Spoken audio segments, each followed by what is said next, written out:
A todas y todos, buenas tardes. El día de hoy vamos a comenzar un pequeño taller o módulo de estudio. Me gustaría más llamarlo un módulo de conversaciones, puesto que más que ponencias, que si bien van a haber, lo importante va a ser el diálogo que se genere después. Ya nuestro compañero Carlos explicará un poco más la metodología y las herramientas que usaremos.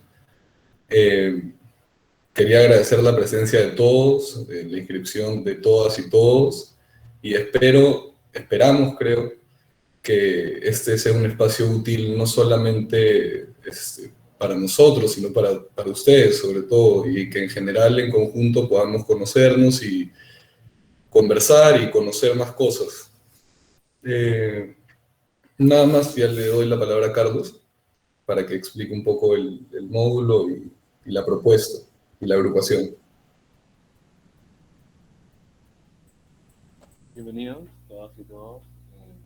Somos el CIE, por Círculo Interdisciplinario de Estudios Filosóficos. Este de acá es el conversatorio Nuevos Retos de la Filosofía y las Ciencias Contemporáneas. Y justamente queremos compartir con ustedes un poco de nuestra visión y nuestro manifiesto. Somos una organización de estudiantes centrada en el desarrollo de espacios dialógicos, interdisciplinarios y también think tank filosóficos, desde el cual deseamos contribuir a la formación interdisciplinaria. Queremos pensar en enfoques y métodos para poder establecer exactamente conversatorios interdisciplinarios. Queremos pensar preguntas diferentes, realizar críticas contundentes y contribuir a la apertura de un nuevo horizonte en cuanto a nuestras prácticas académicas. Consideramos es real la pérdida del ser en cuanto al regionalismo, que mantiene aún divididas las ciencias humanas y las naturales, como también las artes y la ciencia.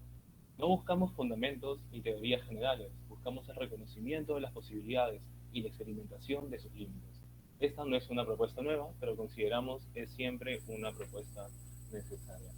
En los módulos, cada uno de los 5 módulos va a constar de una introducción de 5 minutos, una contextualización de 10 a 15 minutos, una exposición profesional de 20 minutos, un debate que va a constar de hora y 20, y ese es el centro de nuestro conversatorio, el debate. Van a haber preguntas abiertas para que todos ustedes puedan responder, tanto por el chat como con voz, y también problemas que no vamos a necesariamente resolver, sino vamos a empezar a analizar desde diferentes enfoques, justamente nuestros propios enfoques, no los nuestros, sino también los suyos, en especial los suyos.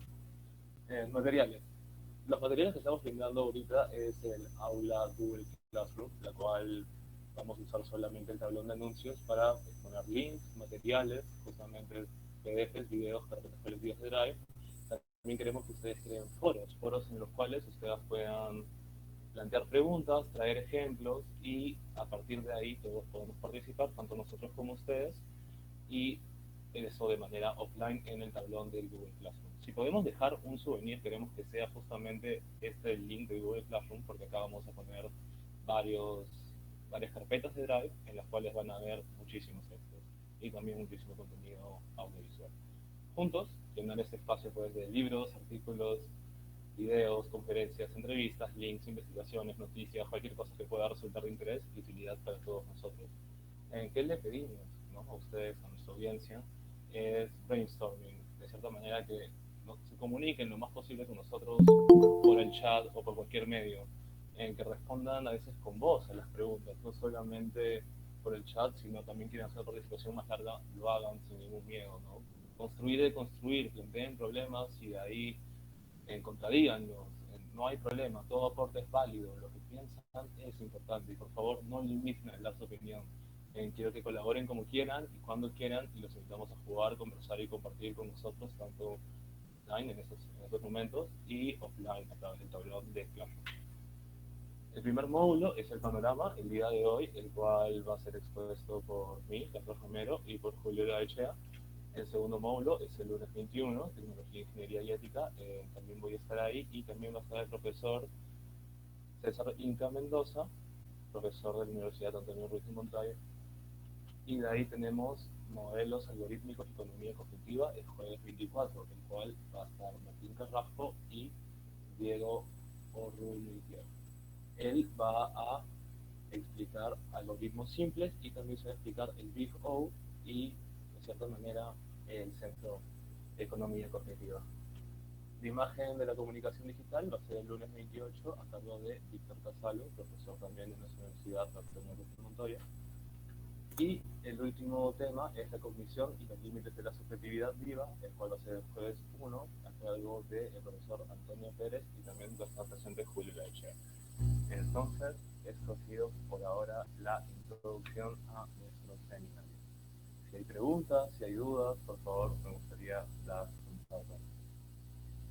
Carlos, creo que si te puedes pegar más tu micro, para la próxima se escuchó, pero a veces se escuchaba un poco entrecortado. Discúlpame.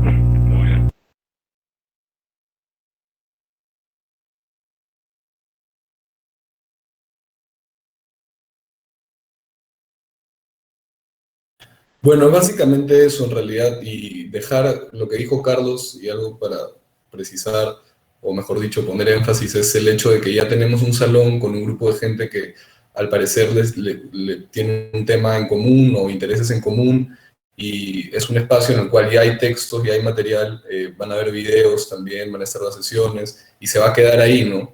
En tal sentido va a ser útil para todas y todos, y esperemos de que si es que no encuentran utilidad en las sesiones, al menos que el hecho de que estemos cohesionadas tantas personas les sea útil para sus investigaciones y también para su vida personal, sobre todo para su vida personal.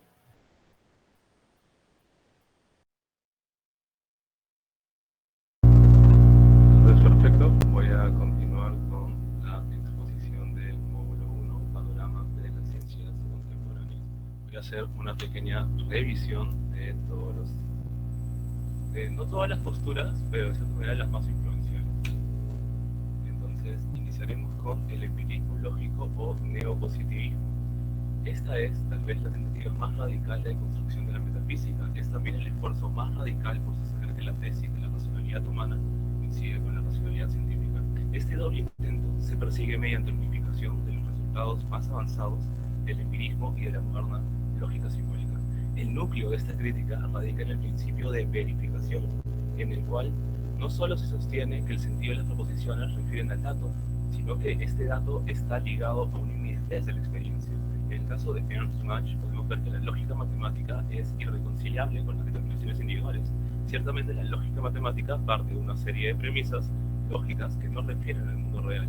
En cambio, hay otras ciencias que sí hablan directamente con el mundo real. Y en este caso, Russell considera que la ciencia, en cuanto a concepción para las personas, se presenta como una metafísica, una forma de entender cómo es el mundo, cómo funciona. Y justamente los experimentos, en cuanto al debate, presentan nuevos elementos, nos permiten modificar esto. Y hay un distanciamiento entre aquello que se experimenta en el dato del experimento y aquello que podemos hablar sobre ese dato y sobre todo las conjeturas que tengamos de esto. Hay un distanciamiento muy grande en cuanto al significado y la veracidad. Carlos, disculpa, ¿podrías acercar un poco tu micrófono? Que ¿Todavía? Un poco bajo. Ahí está, perfecto. Sí, se escucha un poco entrecortado, Carlos. No sé si todas y todos también estuvieron así, para que lo repitas. Sí. Ya. Entonces, más o menos el núcleo del empirismo lógico y el neopositivismo es que el método científico es la única forma en la que podemos entender y podemos tener un conocimiento fehaciente del mundo real. En cambio, la filosofía, o en este caso como muestra Ernst Mach, la matemática, solo pueden darnos enunciados lógicos respecto a estas ciencias. Entonces vemos una división en cuanto a la verificación. Las ciencias naturales requieren una verificación empírica y la filosofía requiere una verificación lógica.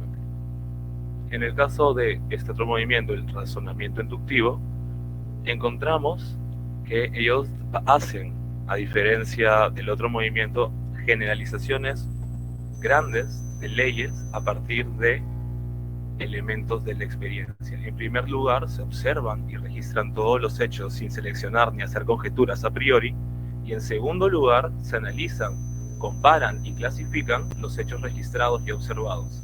En tercer lugar, se harían generalizaciones inductivas referentes a las relaciones clasificatorias o causales que hay entre los hechos. Y es justamente a partir de este análisis en el cual ya se toma en la investigación posterior que se juntan estos elementos deductivos e inductivos para hacer inferencias a partir de la experiencia.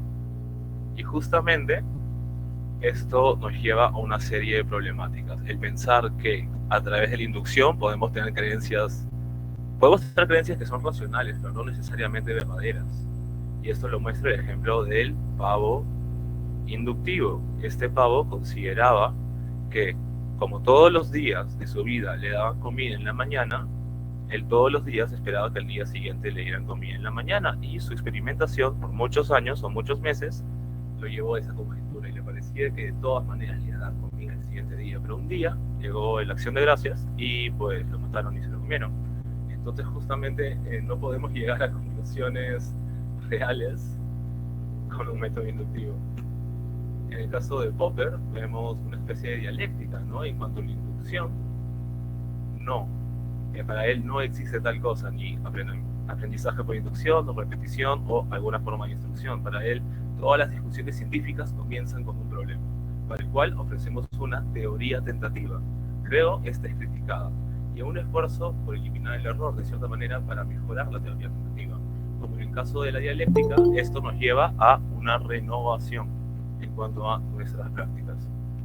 Y como podemos ver, el proceso de falsación o contraejemplo será lo que lleve a un mayor nivel de veracidad, ¿no? Las teorías creativas se mantienen verdaderas mientras no sean refutadas, pero de ahí tenemos a los dos seguidores, Lakatos y Feyerabend.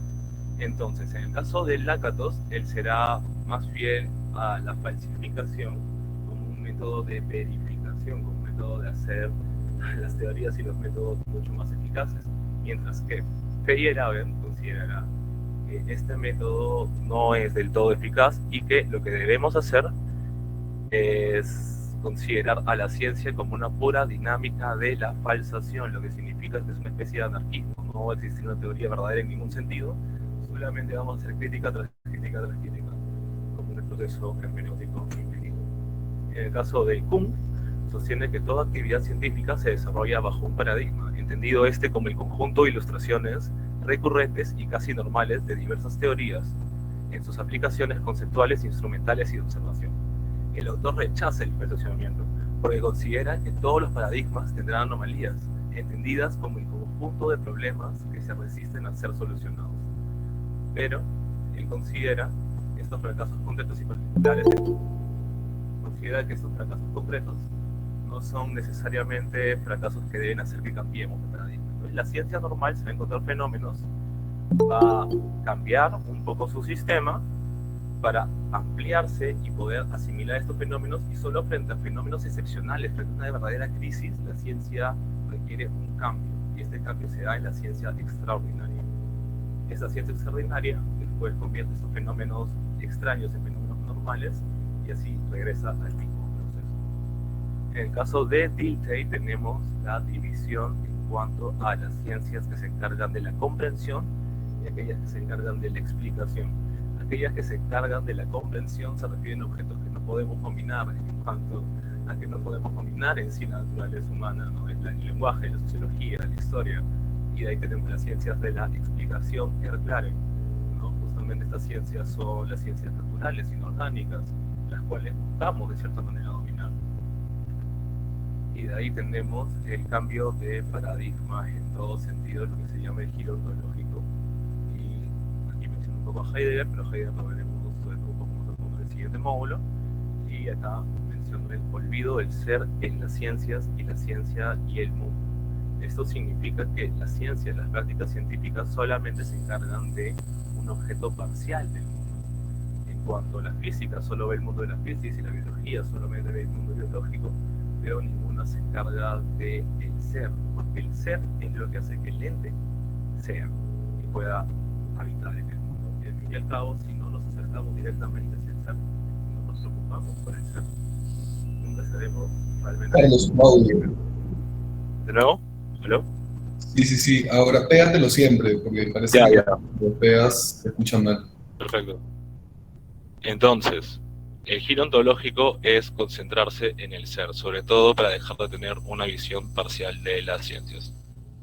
Ahí tenemos el realismo científico, metafísico, ontológico, que estos son los tres compromisos que tiene el realismo científico. En cuanto al metafísico ontológico, es que hay una división entre la mente y el cuerpo, el mundo real, el mundo existente. Entonces, justamente a partir de esto, ellos consideran y están comprometidos con una interpretación literal de las afirmaciones científicas sobre el mundo. En el lenguaje común, los realistas toman las declaraciones teóricas al valor nominal, lo cual los lleva también a tomar las afirmaciones teóricas de las ciencias como conocimiento real del mundo. Ellos son en ningún sentido escépticos. De ahí tenemos el bayesianismo, que de cierta manera es un sistema mucho más comprensivo. Los bayesianos siguen una interpretación subjetiva de la probabilidad que representa grados de creencia de un individuo en distintas proposiciones. Es decir, que la información anterior consiste a menudo en juicios personales acerca de una situación. Sin embargo, interpretamos de manera subjetiva las probabilidades de tal manera que consideramos datos y consideramos supuestos clásicos, supuestos culturales, supuestos teóricos. Entonces, en cuanto las cosas empiezan a ser más verdaderas, como yo puedo suponer que mi motor se dañó porque calenté mucho el carro o no lo prendí durante mucho tiempo, ciertamente todo ese tipo de creencias fundamentadas se presentan en grados de creencia en cuanto a la experiencia y teoría. En el caso de movimientos más recientes, como el estudio de las ciencias o Science Studies, es una mezcla que ha llegado a incluir no solo la historia, sino la sociología, la filosofía, también la antropología cultural de clásicos, economía, y algunas partes de la teoría literaria, teoría feminista y campos más marginados como la semiótica, estudios culturales y teoría crítica. El objeto es aprovechar prácticamente cualquier campo que pueda contribuir a nuestra comprensión de cómo se desarrolla la ciencia, cómo funciona y qué papel tiene. Recientemente el estudio de la tecnología, a diferencia de la ciencia, ha sido lo que se ha convertido en el objeto para estos estudios. Ciertamente porque la tecnología tiene más que ver con cómo la ciencia y la producción científica se relaciona con nuestra vida cotidiana y cómo modifica nuestra experiencia en el mundo y el mundo en el cual experimentamos. De ahí tenemos la postura postmodernista. Los postmodernistas en verdad no son tan modernos ni recientes, ¿no? Tienen más de 50 años. Y el postmodernismo es una familia de ideas y proyectos que va desde la arquitectura hasta el arte, la historia, la filosofía y el lenguaje, y temas que aquí no son relevantes porque tienen que ver con la representación y el significado. Lo importante es que para los postmodernos, los simbolismos, ha habido tal giro en cuanto a interpretación de las ciencias que ya no consideramos que una palabra o que los simbolismos con los cuales manejamos nuestra vida realmente refieran a una realidad material. Para ellos vivimos en un mar de símbolos y lo importante, lo que debemos hacer es entender el papel que tienen los símbolos en nuestra vida, ya que a partir de esto podemos entender que conceptos como precisión, referencia y verdad ya no son conceptos que deberíamos aplicar en cuanto a el posmodernismo. Ellos consideran que el símbolo solamente no refiere al objeto real, sino a otro símbolo. El transhumanismo y el posthumanismo. Tanto el postmodernismo como el posthumanismo y el transhumanismo, hay muchos autores de estos movimientos que no les gusta que lo llamen de esta manera, pero de cierta manera no tenemos otra forma de encasillar estos movimientos.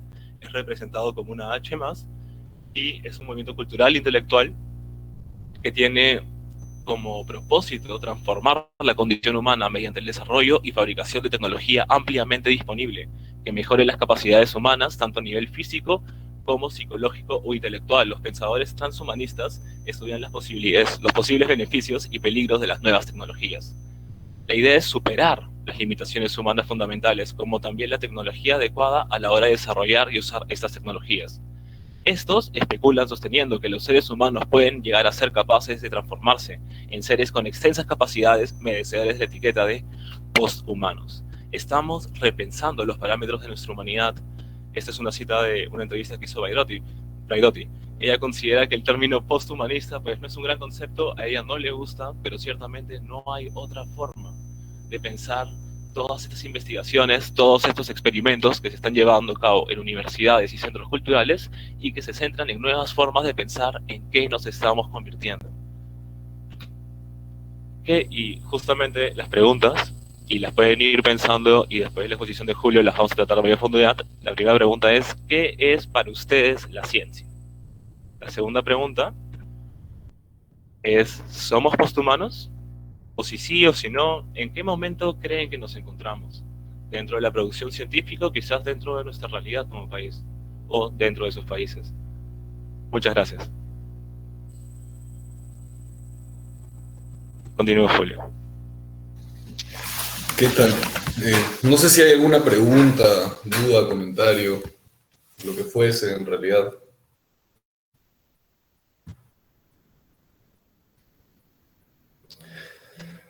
Bueno, creo que Carlos ha... ¿Se me escucha bien? Sí, sí se escucha. Ya, perfecto. Creo que Carlos ha hecho un breve resumen, bueno en teoría. Si es que hay un comentario antes, les pediría que lo hagan porque voy a hablar un rato, si no ya comenzaré. Sí, muchas gracias. ¿Podría de repente comentar la última parte sobre los, los que vinieron después de los posmodernos? Tal vez indicar algún autor, una referencia clave. Claro que sí. Voy a subir acá también el Drive. Puedo mencionar autores como Braidotti. Ahorita no tengo el nombre, pero he estado en Perú en una conferencia, justo la Católica. Ha tenido una conferencia el año pasado. Tuvo 3 módulos muy interesantes sobre posthumanismo o sea, justamente esto, ¿no? Interdisciplinaridad. Y ahí están hablando de justamente las dos posibilidades. Hay gente que piensa que existe la posibilidad de que seamos posthumanos y que debemos iniciar procesos de transhumanismo, como mejora genética, mejorar de cierta manera pues los estudios en cuanto a lo digital para poder generar verdaderas relaciones en la red y varias formas pues de mejorar nuestra vida en tanto psicológico como físico. Pero hay otras personas que consideran, otros autores, que consideran que ya somos posthumanos, y Braidotis va más por ese lado, ya somos posthumanos en el sentido de que ya hemos recibido toda esta serie de configuraciones, solamente que no de esta manera idílica en la que lo pensábamos. Voy a poner acá los links de todos los autores, y muchas gracias por tu pregunta y tu interés. Gracias.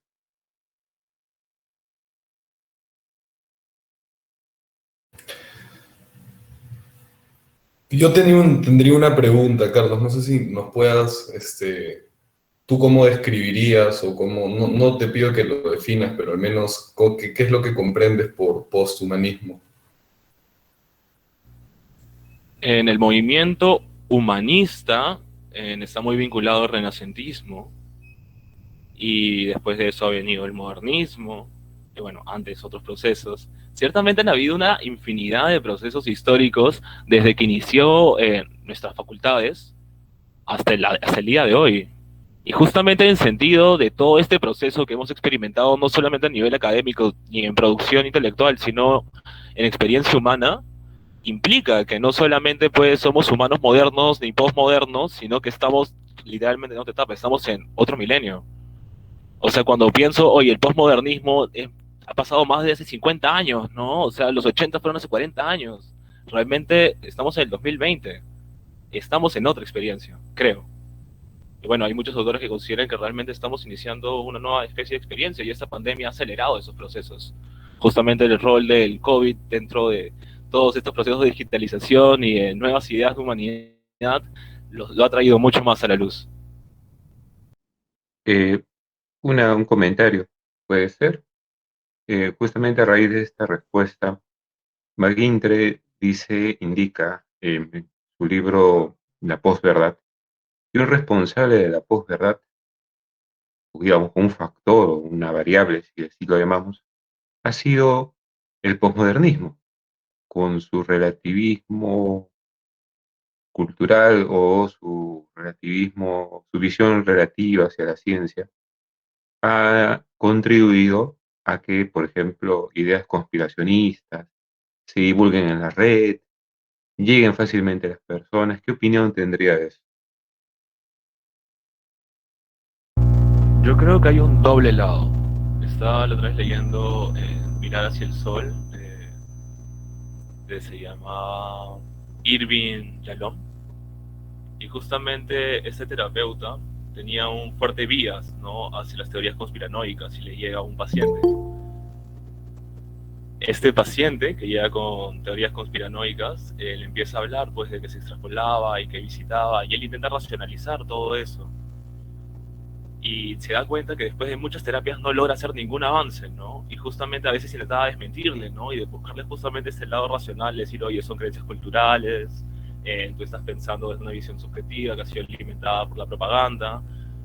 Pero hubo un momento en que el terapeuta le dijo, o sea, se dijo a sí mismo, oye, voy a intentar hablarle en su nivel, no en el nivel de volverme conspiranoico, sino en el nivel de hablarle de mis creencias sobre sus creencias. Y entonces él le dijo, no, o sea, yo no te puedo comprender porque yo no creo en Dios. Y él le dijo, y le empezó a hablar de Nietzsche, y le empezó a hablar de la muerte de Dios, y lo que él creía.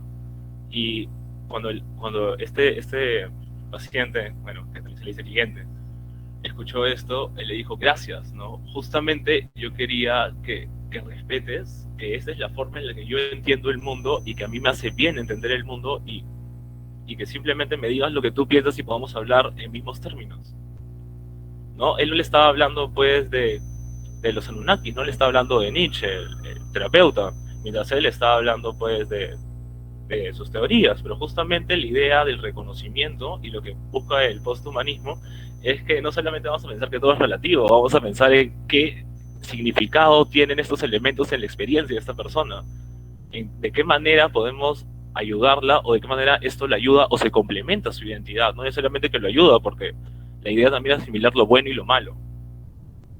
Lo bueno y lo malo constituye el humano, y no podemos buscar una posthumanidad pues negando la naturaleza de nuestra propia existencia.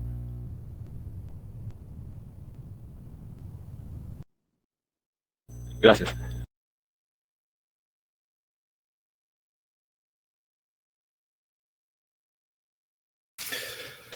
Sí, bueno, ese tema de la posverdad es muy interesante y hacia la relativización que postula el posmodernismo acerca de la metodología científica, creo que un poco yo comentaré acerca de ello. Este, Ojalá te sirva un poco para responder la interrogante, pero de hecho sí, es un poco problemático el posmodernismo, pues porque hasta cierto punto algunos lo acusan ya de un exceso de relativismo, ¿no? Pero hay formas, creo, de poner límites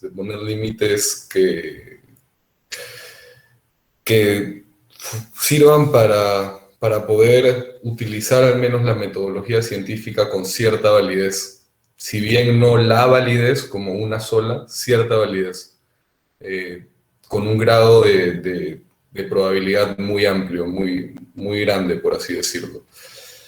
En ese sentido, hay una problemática que me parece que subyace o que, bueno, está presente en la exposición de Carlos y es lo que busca hacer la ciencia, es decir, la finalidad de la ciencia y en general de la búsqueda por el conocimiento y si es la explicación de algo o la comprensión de algo, entendiendo que son términos diferentes.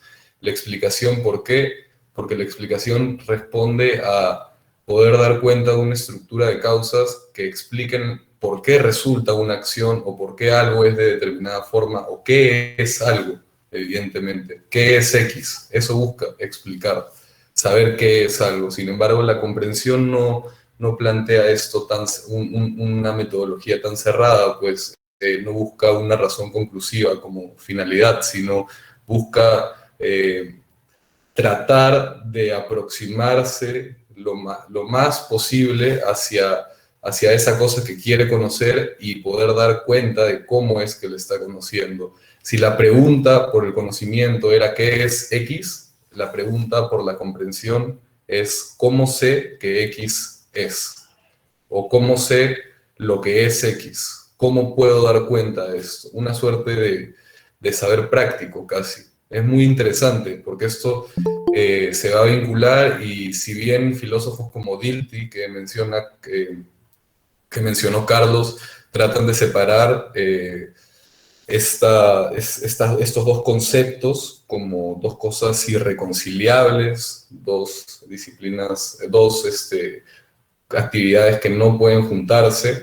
Habrán otros intentos de entender pues, que la comprensión y la explicación están dentro de una misma relación.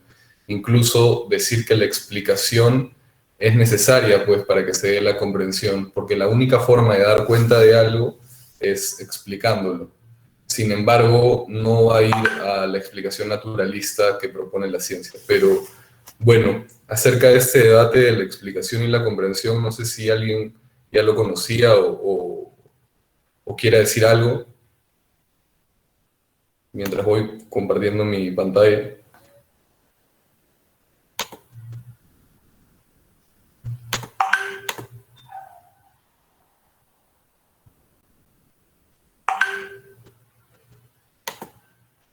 ¿Se ve mi pantalla? Sí, Sí. Sí, sí, Gracias. sí. Bueno, en este sentido, ¿se ve? Disculpa, ¿alguien dijo algo? Dije que se veía eso. Ah, perfecto.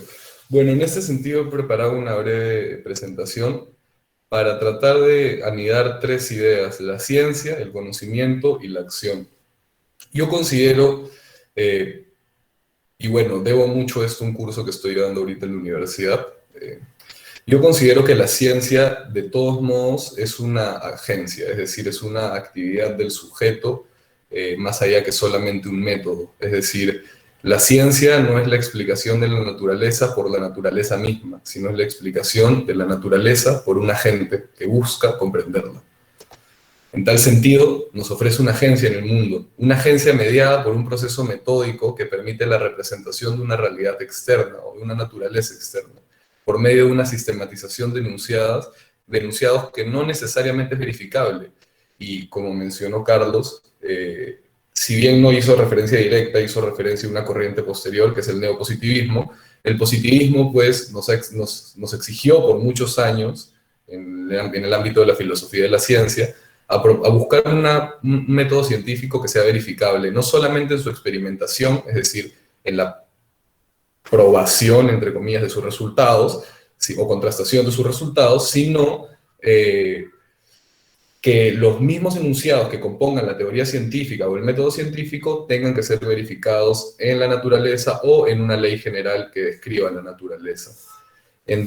Esa concepción de ciencia vamos a ver que es limitante. ¿Por qué? Porque la ciencia nos provee una comprensión del orden natural, es decir, no un conocimiento. No sabemos qué es la naturaleza, sabemos cómo se nos presenta, cómo se comporta, sabemos cómo interactúa entre ella y con nosotros, pero no podemos decir qué es la naturaleza. Es una cosa muy compleja. Y en tal sentido, y dejo una pregunta acá que puede resonar para el tercer módulo, es que si la ciencia se dedica a resolver problemas, y si es que el método científico, el proceso metodológico que implica la ciencia, sería una serie de pasos para la resolución de problemas, teniendo en cuenta que el problema sería descifrar los misterios de la naturaleza, traducir en forma comprensible la naturaleza como un todo, que se muestra de forma desordenada y que el científico o la científica trata de ordenar. En tal sentido, la ciencia como conocimiento, como episteme, nos permite ciertos grados de certeza que ya no van a estar mediados por la verdad de mi creencia, sino por la justificación que tengo para aseverar una creencia dada. La justificación que no va a ser solamente metódica, sino también va a tener un carácter práctico. Y práctico no en el sentido de experimentación, que es lo más común, sino práctico en el sentido de herramienta, es decir, el conocimiento conceptual va a ser una herramienta usada por el científico para poder comprender la realidad por medio de ejemplificaciones que representen el mundo natural. Estas ejemplificaciones van a tratar de abstraer de las particularidades normas generales, pero normas generales que no estén mediadas por mi subjetividad en el sentido de condicionadas por lo que yo creo, sino van a tratar de ser lo más imparciales posibles, van a tratar de, como lo menciona un sociólogo, que no recuerdo su nombre, partir de esta ibris del punto cero, por así decirlo. Entonces, yo considero de que la agencia epistémica de las ciencias podría y tiene que ser considerado como un acto en el sentido de acción, porque es innegable de que tiene una utilidad muy alta los postulados de la ciencia para el desarrollo de nuestra vida cotidiana. Aprendemos muchas veces postulados profundamente científicos sin dar cuenta que estamos cogiendo toda esa sustancia teórica que subyace ello. Pienso en un ejemplo de cómo construir una mesa o cómo construir una cerca, incluso para las personas que viven en el campo, cómo su padre o su madre le puede enseñar a cosechar la tierra o trabajar la tierra, ¿no? Muchas veces aprendemos teorías de la ingeniería, de la agronomía, incluso de la física, sin saber que estamos aprendiendo todos los postulados teóricos. Y eso es importante, porque significa que la ciencia está presente en nuestra vida sin tener que manifestarse de manera teórica, simplemente mostrando su apariencia fenomenológica, si se quiere. En tal sentido, como está en el plano de la experiencia, yo considero que necesariamente la actividad científica es una acción y por tanto su validez, que no es lo mismo que su verdad, va a ser encontrada en la contrastación intersubjetiva, no empírica. Y tampoco eso quiere decir que va a consultarse entre otros, sino entre una comunidad de personas que de manera imparcial, como lo decía Peirce, una comunidad de intelectuales casi ideal, pueda dar cuenta de la probabilidad de mi teoría o de mi postulado. Los logros de la ciencia ciertamente son cristalizados, pues el científico no avanza de la nada. Hay una acumulación cognitiva sobre la cual él versa su discurso, y por ello es importante entender de que existe un fundamento, causa y motivación en la actividad científica, y necesariamente engancha al científico que está estudiando la naturaleza con la sociedad, no solo por la validación, sino por las consecuencias que ese descubrimiento va a tener en la sociedad. Las falsas promesas del positivismo, que es encontrar la verdad de la ciencia en la naturaleza, encontrar leyes generales verdaderas, verificables y contrastables, y experimentar en el mundo. Aquí cito a Mill, no voy a leer la cita por tiempo, pero si pueden leerla. Lo que menciona un poco es que nosotros podemos testificar a partir de medio de la experiencia, no solo por cómo se exhibe, sino por cómo creemos que se exhibe, pero a partir de este modo podemos crear generalizaciones e ir corrigiéndolas según cómo se muestra la experiencia misma, tanto fenoménica como experiencia de vida. Ahora paso a, creo que la herencia más grande del positivismo, con un modelo de cobertura legal o modelo nomológico deductivo, que lo menciono en realidad, y es el único que menciono porque su crítica es la que genera la mayoría de modelos científicos, el operacionalismo, la explicación probabilística, la inferencia estadística, el método mecánico causal, entre muchos otros, surgen pues para criticar el formalismo del modelo nomológico deductivo. Es un tanto teórico, así que voy a explicarlo breve. Se compone del explanans y el explanandum. El explanans es el enunciado verdadero que contiene leyes generales y que tiene que ser experimentado en la realidad, y del cual se deduce el significado, la explicación, mejor dicho, la explicación del explanandum, que es el evento que busca estudiar la ciencia.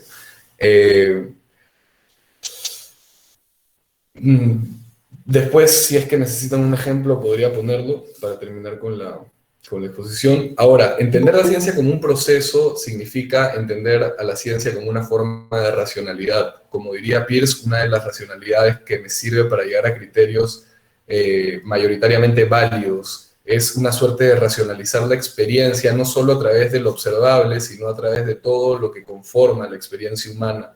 En este sentido, no vamos a entender la ciencia de manera tan formal. Ahora, yo pongo acá escrutinio de la imagen manifiesta. La imagen manifiesta es la cosa que se muestra primero, aquello que inmediatamente aparece cuando somos arrojados en el mundo. Y justamente es la figuración del contenido natural que nos va a permitir captar la imagen de la ciencia, que es decir, la imagen que explica las causas dependientes de los objetos, de las relaciones entre los objetos y del estado de las cosas. Ahora, para que se dé esto vamos a tener que construir un sistema de reglas que no necesariamente es un sistema de reglas teoréticas. Hay un artículo de Husserl recientemente traducido al español, mejor dicho, que prueba de que la geometría no necesariamente se hizo a través de la formalización de los postulados de Euclides, sino que existen actividades empíricas en las cuales se manifiesta un incipiente conocimiento geométrico que luego se llega a formalizar, pero que en un primer momento es un enunciado práctico que termina asociando un juego del cual después, mientras se van verificando y complejizando sus reglas, surge pues el razonamiento geométrico. Ahora, en tal sentido, tenemos el conocimiento como un instrumento. ¿Y por qué como un instrumento? Porque va a ser útil para nuestra vida cotidiana, no solamente para la vida diaria. Por ejemplo, imaginémonos el caso de un incendio. Si es que hay un incendio ahorita, y yo no sé nada de química, imaginemos, voy al pasadizo de mi piso, agarro un extintor que contiene ciertas sustancias que yo sé que cuando actúan con el fuego hacen que se apague. Sin embargo, yo sé que puedo tomar ese extintor e ir a apagar el fuego con certeza y seguro de que de repente no me va a pasar nada y muy probablemente solucione el problema, solucione el fuego. Sin embargo, yo no sé cómo se están comportando los compuestos químicos que están dentro del extintor con el fuego en su reacción, y en ese sentido yo no sé a ciencia cierta qué es lo que estoy haciendo, pero como confío en la ciencia y tengo ciertos criterios para poder decir que tomar el extintor va a hacer que se apague el incendio porque está expuesto en un diagrama, hay alguna justificación ahí en el mismo empaque del extintor y X cosas, yo puedo llegar a esa decisión. Básicamente, ¿por qué? Porque participamos en un juego, en un conjunto de reglas pragmáticas antes que teoréticas que nos permiten entrar en la lógica del juego de la ciencia en este caso. También creo de que si bien pocos podemos explicar el movimiento de las partículas subatómicas, incluso su misma composición, y los mismos científicos cuánticos, físicos cuánticos, no pueden observarlas y tienen que tener un colisionador de partículas para poder observarlas, que es estar en un estado ideal de cosas, todos pues podemos saber que existen, ¿entienden? Y dar cuenta de que a partir de ellas se estructura nuestro enfoque macroscópico, por así decirlo. En tal sentido, el conocimiento conceptual nos va a servir para ejemplificar la realidad y en este sentido nos va a servir para poder construir un medio que nos sirva para interpretar aquello que vemos o aquello en donde actuamos. De todos modos, la ciencia, como cualquier técnica, va a mejorar o va a progresar según la implementación en los conceptos, es decir, en la práctica, en el saber cómo hacerlo, y en los avances tecnológicos, pues, porque yo me imagino imposible poder dar cuenta de las partículas subatómicas con la tecnología que tenía Dalton en el siglo XIX, cuando postuló que el átomo era una unidad cerrada, sólida y mínima, en la que era inamovible incluso, era casi algo que ahorita parecería un disparate decir. Ahora está el pragmatismo, la ciencia como un método de organizar este mundo, este conjunto de símbolos que Peirce lo denomina como Phaneron, es decir, un conjunto de símbolos indeterminado que el científico va ordenando a través del reconocimiento de sus variables y composiciones, y por medio de un conjunto de enunciados que demuestren la realidad interna de lo aparecido, el telón de fondo conceptual de nuestras acciones, hasta cierto punto va a darse por el razonamiento científico. Piénsese en realidad hasta la actividad más técnica o menos teórica posible, tiene dentro de ella un grado de formalización que si bien no conocemos, podemos dar cuenta que está ahí. El agente epistémico mente, pero en este caso más precisamente el científico, es decir, aquel que hace ciencia, aterriza los significados de los fenómenos a las estructuras del mundo. Ahora, acá el interpretante va a ser quien desarrolla o asocia todos estos términos en función de dar cuenta de la totalidad del Phaneron, es decir, del conjunto de símbolos y su constitución.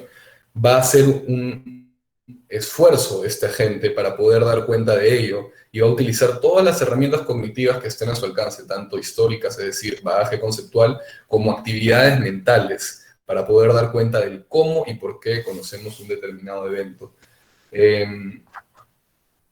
Es interesante esta idea de herramientas cognitivas. Espero después poder conversar un poco más acerca de ello.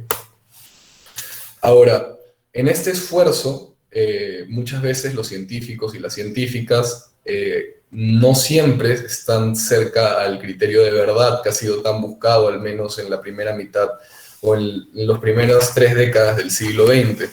Necesariamente no buscamos enunciados verdaderos para explicar el mundo ni para explicar el conjunto teórico de nuestros postulados, sino buscamos enunciados que se sostienen dentro de este conjunto, es decir, en coherencia con este conjunto, y no solamente en coherencia con las premisas internas, sino con los resultados externos que tienen estas premisas como parte de la experimentación. En tal sentido, estas falsedades oportunas, o felicitous falsehood, como lo llama Catherine Elgin, una filósofa de Estados Unidos, me parece, de Harvard, la comprensión muchas veces va a tratar de descifrar símbolos a través de proyecciones que no suponen ser verdaderas. De todos modos van a ser actividades mentales que busquen la verdad, pero no de manera simétrica, es decir, no de manera directa, sino de manera asimétrica, como una suerte de ejemplificación que se levanta a partir de la observación del mundo externo. Podríamos entenderlo como una suerte de subjetividad objetivada que propone la ciencia en sentido hegeliano. Subjetividad objetivada, pues es una subjetividad, es una conciencia que se aproxima al mundo y que trata de racionalizarlo a partir de sus herramientas. Las falsedades felices son una suerte de ficción que ejemplifica un aspecto del mundo por medio de una explicación que contribuye a nuestro entendimiento o comprensión. El valor del enunciado de la falsedad oportuna reside en su cohesión y en la validez que encuentre en la contrastación también científica, no en la experimentación, sino justamente en construir el método para poder experimentar la teoría. Pienso en el ADN. Nosotros no conocemos la estructura del ADN porque sabemos que es una doble hélice, sino la doble hélice del ADN que nosotros figuramos sirve para poder conocer en sí mismo, conocer por medio de una representación lo que es el ADN, ¿no? Y así también hay muchas ideas presentes en la ciencia. Las ciencias sociales también, como, bueno, las ciencias como la sociología, que utilizan estadística, o la economía, apelan muchas veces a gráficos que representan la realidad o bueno, sí, algunos aspectos de la realidad, pero que en los gráficos mismos no muestran la realidad en sí, y en ese sentido son falsas, no son verdaderas. Hay un pequeño libro que trata más de eso en la física, sobre las falsedades en la física, de Nancy Cartwright, que se llama Cómo las leyes de la física mienten. Lo voy a compartir para el que tenga un poco más de interés en ello. Ahora, dentro de toda esta acción científica hay una dimensión ética que no ha sido estudiada. Esta dimensión ética muchas veces se trata de disociar. Grimm sugiere que el conocimiento científico no busca la aprehensión de un bien dentro de su actividad cognitiva. Sin embargo, a mí me parece problemático ello, porque como he mencionado, la validez de la ciencia se da de manera intersubjetiva y también engancha necesariamente con el otro, puesto de que el conocimiento va a tener una repercusión en la sociedad. De todas maneras, si aún así no se enfrenta una subjetividad viva, el científico está enganchado hacia otro y tiene que tener en cuenta eso y no puede desasociarlo de su actividad. Vamos a ver hasta qué punto, y justamente hacia ahí va mi pregunta, pero pienso en la ingeniería genética, ¿no? Podemos modificar partes muy precisas del ADN y eso es algo complicado y de muy fácil acceso. O sea, googleen CRISPR-Cas9 y van a poder ver de que en Amazon tienen acceso a un kit de modificación genética, ¿no? Son muchas las personas que tienen acceso a ello. Y de hecho ya, mientras más va avanzando, más sencillo y más probable es de que estos kits que ahora sirven para modificar bacterias, y nada más, puedan ser utilizados para modificar humanos. O sea, está la tendencia de los biohackers, que son personas que hackean su mismo cuerpo para poder, no sé, solucionar algunas cosas que su humanidad no les permite. Pero bueno, entonces, siguiendo eso, me quería preguntar, ¿hasta qué punto debemos considerar la reflexión ética en torno a los nuevos descubrimientos y sus posibles utilidades, ¿no? O sea, CRISPR-Cas9, no sé si conozcan el caso, si es que no lo conocen lo puedo comentar un poco más. O bueno, no sé si alguien... Lo explico un poco. Es un kit de modificación genética que sirve para, con una proteína, arrancan un pedazo de la doble hélice del ADN e introducen otro en el mismo lugar donde ellos quieren para cambiar toda la cadena del ADN y obviamente cambiar un aspecto genético de la persona. Puede utilizarse para tratar enfermedades, pero puede tratarse también para escoger el color de piel de tus hijos. Puede tratarse para, no sé, puede ser implementado para curar la anemia, como se está haciendo, pero también puede hacer de que tus ojos ya no sean azules, sino negros, por así decirlo, o cosas más peligrosas incluso. De hecho, luego de las preguntas o de los comentarios me gustaría de repente retomar el tema, pero por lo tanto ahora le dejo la palabra a ustedes. ¿Qué es lo que piensan? ¿Hasta qué punto creen que la ética debe influir en la acción científica o en la agencia científica? ¿Y qué es lo que piensan también acerca de este modelo de falsedades oportunas, que es una suerte de representación no verdadera, pero que es muy, muy recurrente en la ciencia, en la física cuántica, en la biología molecular, en la biología genética, incluso en prácticas técnicas, ¿no? O el saber cómo moverse dentro de una estación de tren también plantea ese modelo, pues porque nosotros estamos apelando a un mapa para poder ver dónde estamos y para poder ver las horas de la partida de los trenes. También estamos apelando a un fichero que no representa el tiempo en sí mismo, ¿entienden? Entonces, ¿qué es lo que piensan? ¿Qué es lo que piensan de ello y de esta última pregunta? Muchas gracias.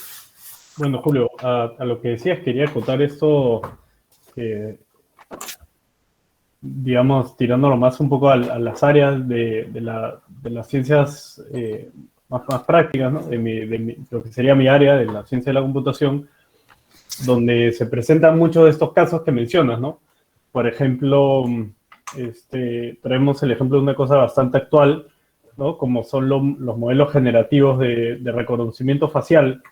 No sé si algunos de ustedes habrán visto, por ejemplo, estos modelos de inteligencia artificial que hacen, por ejemplo, a Donald Trump hablar, ¿no? Toman una foto de Donald Trump y pueden mover su cara de manera que pareciera que él estuviera hablando, ¿no? Una imitación de sus gestos, e incluso se puede modular un audio para que parezca su voz, ¿no? Entonces, incluso esto podría tener un discurso político, ¿no? Que podría ser falso, ¿no? Falsificado a gran manera. Y si vamos incluso a un caso más extremo, ¿no? Existe el caso de deepfakes. Para los que no hayan escuchado, es este modelo de inteligencia artificial lo que hace es tomar caras o fotos de personas, una base de datos de personas, y modificar sus gestos o su cuerpo. Entonces, esta clase de modelos son bastante usados, por ejemplo, en gente que decide, más allá del investigador o del desarrollador, incluso, que es el que implementa estas tecnologías, el usarlo para algunos fines, ¿no? que son negativos, ¿no? Entonces, yo puedo ser un investigador, claro, exacto. Yo puedo ser un investigador y formulo una red neuronal generativa, un modelo de red neuronal generativa, una red neuronal convolucional, que permite bastante bien identificar caras y a partir de bases de datos de información de caras de una cierta persona, o cuerpo de una cierta persona, generar acciones o gestos de esta persona que no son reales, ¿no? Entonces, por ejemplo, uno de los usos que se ha dado bastante controversial esta tecnología es el uso de pornografía, ¿no? Entonces, se gestionan bases de datos de chicas y se gestionan bases de datos de actrices, ¿no? De pornografía, y después se unen esta base de datos y el modelo generativo permite formular a estas personas que tienen una foto cualquiera y ponerlas en la situación esta pornográfica, ¿no? De mostrar su cuerpo y de manera bastante fiable, ¿no? Como menciono el caso político. Entonces, se expande bastante a lo que pensaríamos como lo práctico, ¿no? Al mundo real. Es una situación bastante real. Incluso tal vez hay alguien que haya visto algún video que sea fake news, donde esté algún actor político hablando y realmente no haya sido este actor político, y es bastante fiable, ¿no? Entonces, sí, claro, claramente podemos ver esto, como menciona Carlos, los filtros de Instagram, ¿no? Los filtros de Instagram, cómo modifican nuestra cara de cierta manera, y eso escala mucho, mucho mayor, ¿no?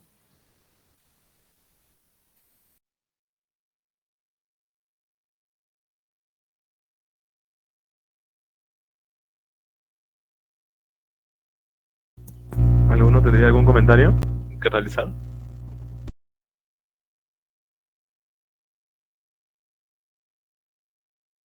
Crítica de repente. O tal vez alguna experiencia similar que hayan tenido, o alguna situación parecida.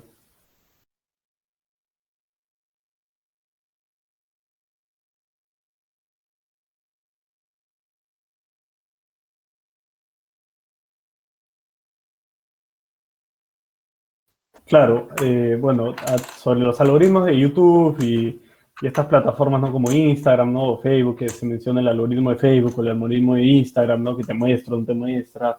Dicen que te ha baneado el algoritmo de Instagram. Para los que usan TikTok también existe una cosa tal cual. Todo este tipo de gestión de la información sucede a base de la recolección de información de miles de usuarios y la sistematización de sus preferencias, ¿no? Entonces, uno puede, de manera generalmente bastante fiable, traer la información de los usuarios y lo que les gusta, ¿no? Sus gustos y sus preferencias, y recomendar cosas bastante similares a cierta medida, ¿no? Y esto lo hacen todas las plataformas, y sucede una gestión de la información increíble, ¿no? Plataformas como Google, por ejemplo, para todos los que usen cosas similares a Google, Meet, por ejemplo, que estamos usando ahorita, o Gmail, o no sé, Google tiene bastantes plataformas. Toda esta información está gestionada por Google y nosotros cedemos los derechos a Google, de hecho, cuando tomamos acceso a estas plataformas. Claro, exacto. Es el mismo hecho, ¿no? Toda esta información son bancos de datos enormes, como gestionados por grandes, digamos, grandes jugadores de la tecnología, ¿no? Google, su negocio básicamente es la información, ¿no? Entonces, básicamente la inteligencia artificial, lo que se consigue como inteligencia artificial, que muchas veces se podría pensar que es un robot bastante humanoide, no es mucho eso, sino es la identificación de patrones dentro de la información. Entonces, cuando uno tiene acceso a grandes masas de información, puede aplicar estos modelos de inteligencia artificial, de machine learning, de redes neuronales convolucionales para gestionar este tipo de cosas, ¿no? Donde uno parece que menciona en la conversación con unos amigos que le gustaría comprar unos zapatos Nike, y aparentemente de la nada sucede que en Facebook te empiezan a salir anuncios de zapatos Nike, ¿no? Entonces, todas estas compañías sucede que comparten nuestra información y se vuelve un gran recurso, porque fundamentalmente la base de estas inteligencias artificiales es el acceso a información, ¿no? Y eso permite hacer toda esta clase de gestiones que muchas veces es debatible, ¿no? Lo ético, claro, exacto, lo ético de este recurso. Y también más que lo ético de este recurso, ¿dónde recae la responsabilidad, no? Como mencionaba, aquí existe, por ejemplo, el investigador, ¿no? Aquel que produce un paper, una investigación científica del uso de algún modelo de inteligencia artificial, algún modelo estadístico para la identificación de patrones, y después existe el uso de aquel que lo aplica, ¿no? Remitiéndonos otra vez a este ejemplo que mencionaba de la pornografía, hay una persona que que produce esta investigación, un modelo de redes convolucionales, y después hay un desarrollador que lee este paper, esta investigación científica, y decide implementar el producto, ¿no? Y después está el consumidor de este producto, ¿no? Entonces, hablando, digamos, más concretamente a esto de que escuchan, digamos, ¿no? Se podría considerar como que lo que escuchan, lo que vemos, está eso involucrado en todas las áreas, ¿no? Entonces, por ejemplo, Google no solo es un cliente ni un desarrollador, sino también es un productor, ¿no? Google tiene una serie de áreas de investigación respecto a la inteligencia artificial y la identificación de patrones, así como Facebook. Y estos dan uso no solo del recurso, sino que producen la manera a la cual accedemos a este recurso, ¿no? Que sería la investigación científica. Y ellos desarrollan esta investigación, y después hay clientes que acceden a esta, ¿no? Entonces, claro, es bastante debatible, ¿no? El criterio ético respecto al cual sería ¿no? Sería una delimitación, como se mencionaba, una delimitación también un poco epistemológica, ¿no? Porque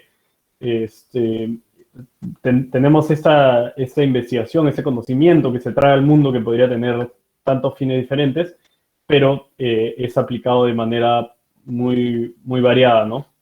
Dependiendo de quién lo aplique. Y actualmente, digamos, para dar un dato de estos, no existen muchas regulaciones. Sobre todo en Perú no existen regulaciones de ningún tipo de esto, y estas regulaciones recién se empiezan a discutir en países como Estados Unidos o Europa. Recién se están empezando a discutir las implicaciones éticas de la información, ¿no? Del uso de la información. Ese punto es bien interesante, Martín, de hecho, porque, claro, tengo dos cosas para comentar acerca de la privacidad de la información que muchas veces otorgamos a Google o a otros servidores.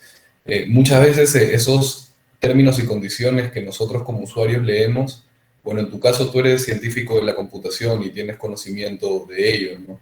Pero muchas veces los usuarios no tenemos la capacidad técnica para conocerlo. Y de hecho,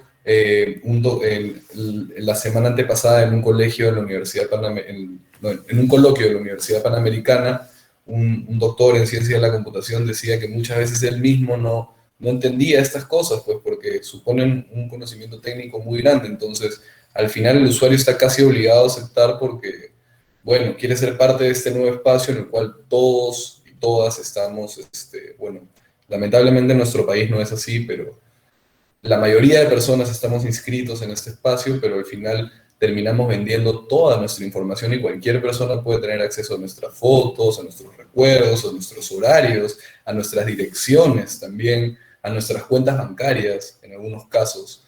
Entonces, a nuestra ubicación en cualquier momento. Son cosas problemáticas, ¿no? Y sería interesante saber cómo podríamos ponerle un medio o una regulación a esto. Por otro lado, pensaba claro, yo creo un tipo de inteligencia artificial, creo un programa, pero otra persona lo utiliza, por ejemplo, ya no para hacer animaciones de políticos, que puede ser algo gracioso, sino para difundir un fake news, ya no como que usarlo entre chistes, por así decirlo, sino para crear una falsa realidad, o de repente una persona hace un video pornográfico de otra simplemente porque le cae mal, por así decirlo, para perjudicarla. En tal sentido, esta inteligencia artificial no ha sido descubierta con esa finalidad. La base de datos tampoco tiene la finalidad de usarse para hacer sentir mal a alguien o para perjudicar a alguien, pero hay una persona que lo está haciendo. Entonces, esa persona podría zafarse de culpas diciendo, bueno, la información está ahí, ella ha dado permiso para que liberen sus datos o para que sus datos tengan libre acceso, o él ha dado ese permiso, y yo estoy haciendo simplemente lo que otra persona creó, pero yo no he hecho nada en realidad, simplemente estoy jugando con los elementos que tengo. Entonces, ¿cómo podríamos analizar ese punto desde la ética? No sé si alguien tenga alguna aproximación o algún comentario. O sea, ¿te escucha? Acelerando un poco, una vez. ¿Sí? Ya, perfecto. Entonces, quería comentar un poco sobre más o menos lo que tú estás hablando del CRISPR. y justamente sobre la manipulación genética, porque hemos llegado a un momento en el que las cirugías estéticas son completamente normales, pero es nuestro cuerpo. Y claro, cuando pensamos modificación corporal en el cuerpo de otro, ciertamente ahí saltan complicaciones éticas, porque ya no es mi propia individualidad material física la que modifico, sino es la de otro. Y este de acá, pues, fácil esa no es la forma que tiene que tener, o que desea tener, o la con la que se va a sentir cómodo. Cómodo. Entonces, ¿cuáles los límites? ¿Cómo los vamos a trazar? O sea, hay muchas entidades encargadas justamente de ética en las redes, hay varias comisiones, hay un autor muy conocido que es Luciano Floridi, ¿no? Padre de la ética informática, y justamente pensamos en información de calidad cuando pensamos en información también ética. O sea, información que tiene una buena fuente, información que está correctamente constituida y tiene un fin, pues, informativo. En cuanto, pues, contribuye a un Bildung, ¿no? Al Bildung digital.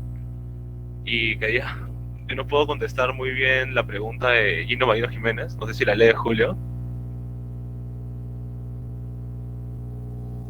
A ver, Yo puedo contestar la segunda parte, pero las falsedades oportunas no lo vería como encaja muy bien. sí, ya lo tengo, Gino. Las falsedades oportunas serían el discurso mediante el cual se construye el sujeto trans y posthumano. En realidad, las falsedades oportunas, como los trata Elgin en su pequeño artículo que después se vuelve un libro que se llama Suficientemente verdadero, True Enough, en inglés. Ahí lo escribo.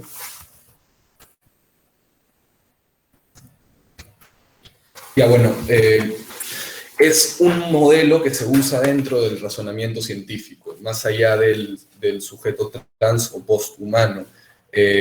Creo de que es una forma en la cual el científico, no solamente el científico, sino el agente epistémico, es decir, tú, yo, cualquiera que esté viviendo en realidad, las utiliza para poder lograr sus fines. Peirce habla de la investigación científica como la mera racionalidad, es decir, nuestra vida es una constante investigación o está en constante búsqueda por el conocimiento, por así decirlo.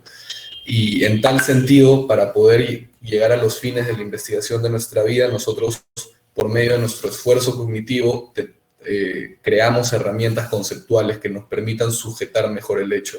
Por ejemplo, piensa en la teoría de los gases, en la teoría del peso atómico de los gases, de los gases nobles. Muchas veces nosotros, de hecho, esta teoría supone un estado ideal en el cual nosotros podemos conocer el peso molecular de las moléculas que componen estos gases. Sin embargo, en realidad no es que tengamos un acceso, sino están suponiendo un conjunto de leyes ideales o, por ejemplo, la observación de las partículas subatómicas supone que nosotros construyamos un espacio, es decir, un supercolisionador de partículas en el cual el espacio, el tiempo, distintas cosas externas como luces, láseres directamente, nos permitan observar esto, pero fuera de ese espacio no va a existir. Esas partículas que vemos son falsedades, porque en la vida de verdad no se muestran. Es decir, nosotros creamos, o bien Elgin menciona por leyes inmutables, es decir, por leyes que no pueden cambiar para que nuestra teoría se pruebe, como en el caso de los gases, por algunos diagramas mentales que sirven para representar una realidad, como los gráficos en las ciencias estadísticas, probablemente, o los gráficos de una célula, por así decirlo. Estamos viendo una representación de la célula sobre la cual podemos actuar y todo, podemos decir, ahí está el núcleo, ese ribosoma, por ahí se hace la síntesis proteica, y llegamos a poder conocer esa estructura, pero no estamos viendo la célula en sí misma. ¿Me explico? En ese sentido, creo que sí podríamos hablar de transhumanismo y posthumanismo a partir de un esquema de falsedades oportunas, porque una prótesis, ¿no? La prótesis de un brazo, por ejemplo, una persona que lo ha perdido, es un brazo falso, ¿no? Pero que sin embargo está cumpliendo la función de agarrar cosas, de levantar el hombro, de agarrar mi raqueta de tenis y salir a jugar, o de prender mi carro, por así decirlo, ¿no? O sea, está sirviendo como un medio para poder desarrollarme en el mundo, pero en verdad no es un brazo, ¿no? Pero está actuando como si fuese un brazo, es algo falso, pero en verdad también es real hasta cierto punto. No sé si me explico.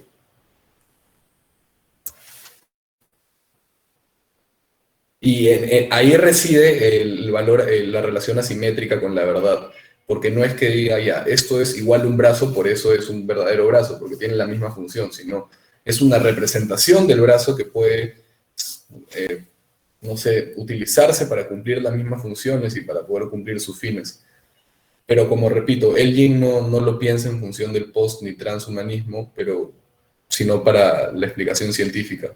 Pero de todos modos, muy interesante la pregunta. Espero poder haber dado algo de explicación.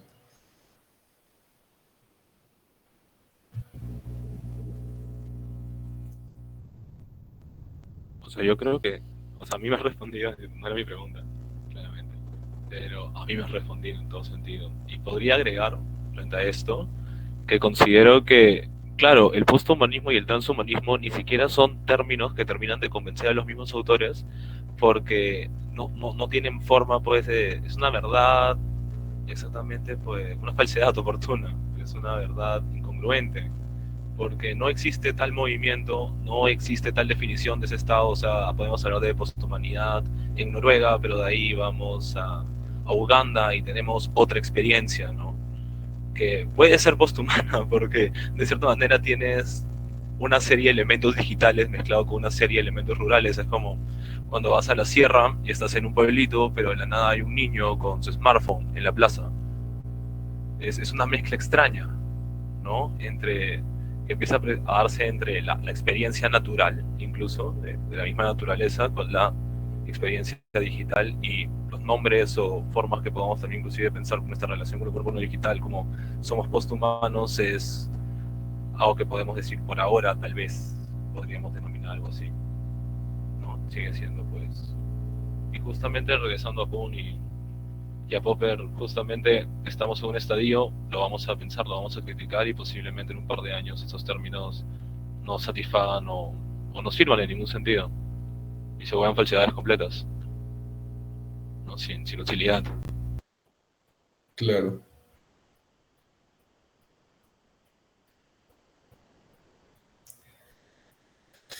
Ahora, no sé qué piensan de esto que dije, que puede ser hasta problemático o limitante, que es que el científico tenga en consideración la dimensión ética para poder realizar su actividad. Pues, o sea, si es que no ha quedado claro, yo lo pienso en de que siempre el científico es consciente de que aquello que va a descubrir va a modificar la sociedad en la cual él vive o en la cual ella vive. Y en ese sentido, por ejemplo, los descubrimientos de la ingeniería genética, en el caso de CRISPR-Cas9, que es lo más reciente, que va del 2010 hasta el 2020, desde el primer momento, me parece, o bueno, de repente unos años luego, se escribe un manual en paralelo que se llama eh, no recuerdo el nombre. Bueno, luego pongo el nombre, pero es algo de modificación genética y el tratado fue publicado el 2020, siempre es actualizado. Y pone los parámetros éticos que tiene que tener el científico también cuando va a descubrir, ¿no? Descubrir por qué, por lo mismo de lo peligroso que puede ser tener ingeniería genética tan fácil alcance. En el salón publicaré un video para que vean lo sencillo que es modificar genéticamente algo. Y en ese sentido, pucha, muchas veces el científico podría limitar a publicar ese conocimiento, puesto que va a tener una repercusión negativa en la sociedad, o probablemente positiva, y no quiere que la tenga, ¿no?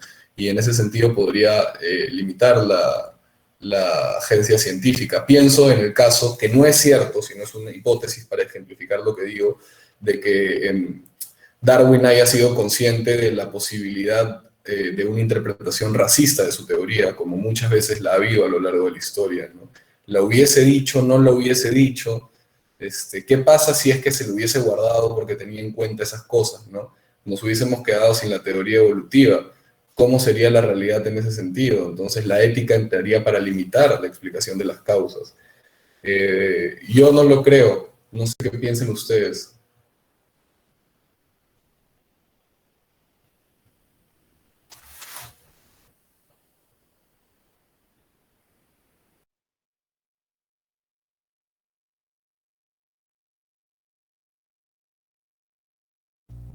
O sea, esa es la problemática que Bertrand Russell veía en la teoría de las especies, y de cierta manera lo que a él le gustaba mucho de Pavlov en comparación de Darwin. El tema es que Pavlov no hacía tantas teorías generales, aunque él había encontrado una especie de fundamento a la teoría conductista, ¿no? En cuanto al condicionamiento clásico, él estaba más centrado y mucho más centrado en la experimentación, aunque su experimentación tampoco era ética, o sea, hablamos de la muerte de muchos perros, y él los mataba con cianuro, o sea, cuando el perro ya no respondía correctamente. Entonces, justamente también eso, ¿no? Hablando de lo ético, cómo el desarrollo científico y cada descubrimiento ha incluido pues la muerte de miles o cientos de formas de vida, o sea, incluso nuestros encuentros con la energía nuclear, que tal vez hablemos un poco más adelante, que es el ejemplo que teníamos preparado, pero realmente, o sea, la tecnología y la forma en que afecta la vida es directa, ¿no? Acá hay una pregunta. ¿Cuál es el fundamento epistemológico de la teoría posthumanista? Yo diría que está más centrado en el lado interpretativo existencial. Yo diría que es un fundamento ontológico. Sí, es un fundamento ontológico en todo sentido, porque el posthumanismo no es un método científico, no es una forma de tecnología de ciencia, es una forma en la que consideramos que nosotros experimentamos el mundo y, como también regresando un poco a Russell, en cada época piensa de una manera diferente el mundo en base a los descubrimientos científicos. Y justamente la revaloración de ciertos aspectos interpretativos en la ciencia ha permitido que la nueva metafísica, como en sentido cultural, la nueva concepción del mundo, la forma en la que nosotros nos pensamos acá, tenga este índole posthumano. Que ya no nos pensemos vinculados a la sociedad, a la industria, sino también este concepto de digital y tecnología y interculturalidad, y una cierta serie de elementos que se han hecho muy presentes en el siglo XXI. Bueno, acá como dice Jesús, y algo que quería mencionar es un tema de interpretabilidad y uso, ¿no? Entonces, claro, la ciencia está al servicio de la humanidad, ¿no? Pero muchas veces no sabemos hasta qué punto está al servicio de la humanidad, ¿no? Puede suceder, no es un juego de cero suma, ¿no? No es que o alguien pierde o alguien gana.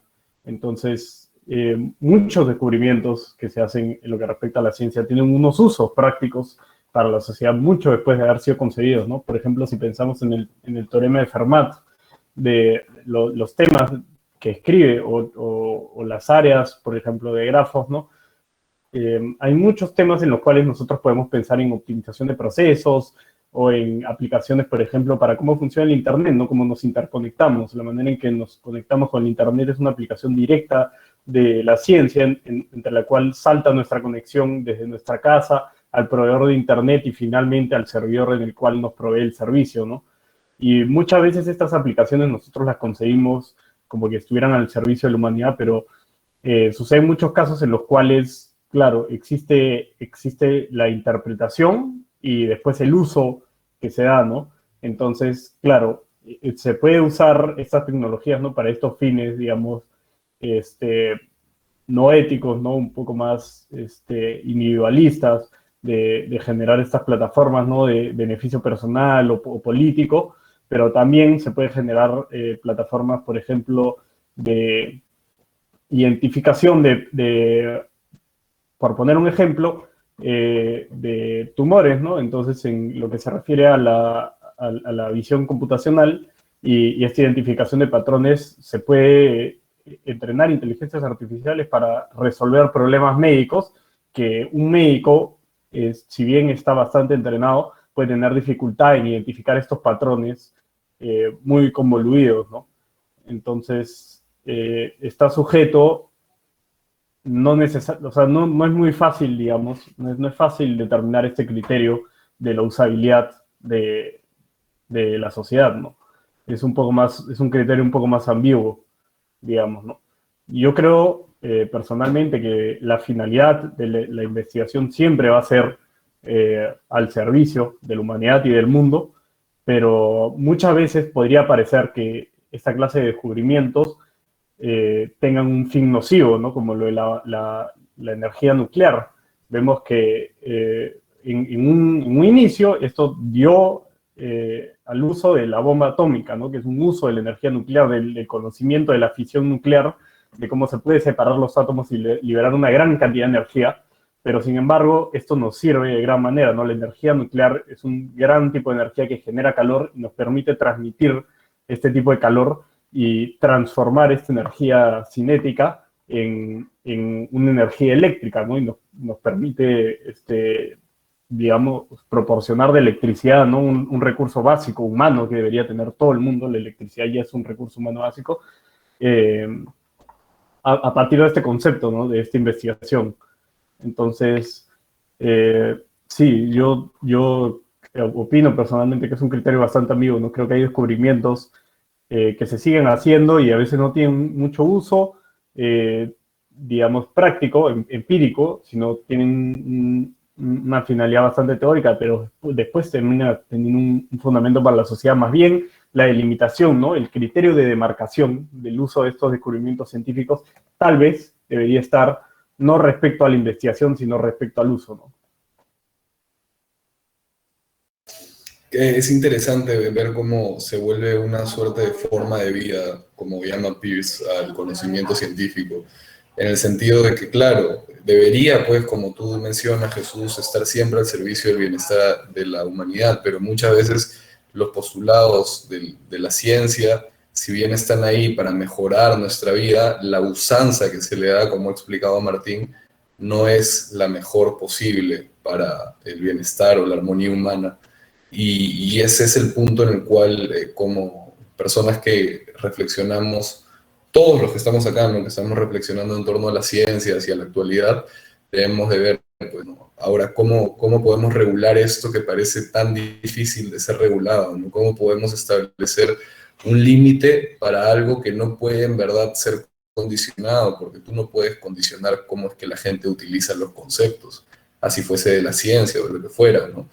Pero pareciese de que la historia humana nos muestra de que muchas veces se ha instrumentalizado el conocimiento científico, no solamente para la bomba, por ejemplo, atómica, como menciona Martín, o bueno, para muchas otras cosas, sino dentro de la misma estructura de la sociedad. La ciencia como discurso se instrumentaliza y sirve para la sostenibilidad de un sistema, ¿no?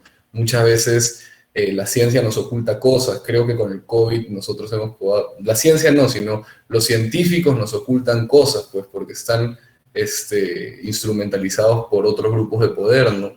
Con el COVID es impresionante la cantidad de fake news que se han dado o la cantidad de estudios que se hacían y que se desprobaban de manera radical y en verdad extraña, ¿no? O sea, era muy extraño la variación que tenían acerca de las interpretaciones del COVID al comienzo del COVID-19, las implicancias neurológicas también que tenían en un primer momento eran excesivamente terribles, casi tenías COVID y era muy probable de que neurológicamente tengas muchos afectos, por así decirlo, o que te veas muy perjudicado. Si bien es verdad eso, yo recuerdo un paper que no leí de la Universidad de California, si no me equivoco, que justamente era una revisión de un paper que mentía mucho acerca de las consecuencias de la COVID-19. Y en ese sentido pienso de que, sí, pues, o sea, además de la usanza, también a veces se instrumentaliza el mismo proceso científico para, no sé, en este caso, engañar a la población, no darle la información que se necesita, entre muchas otras cosas. Sobre eso creo que Adorno y Horkheimer pueden servirle a los que les interese en el sentido de instrumentalización del discurso científico y eso. El libro se llama Dialéctica de la Ilustración.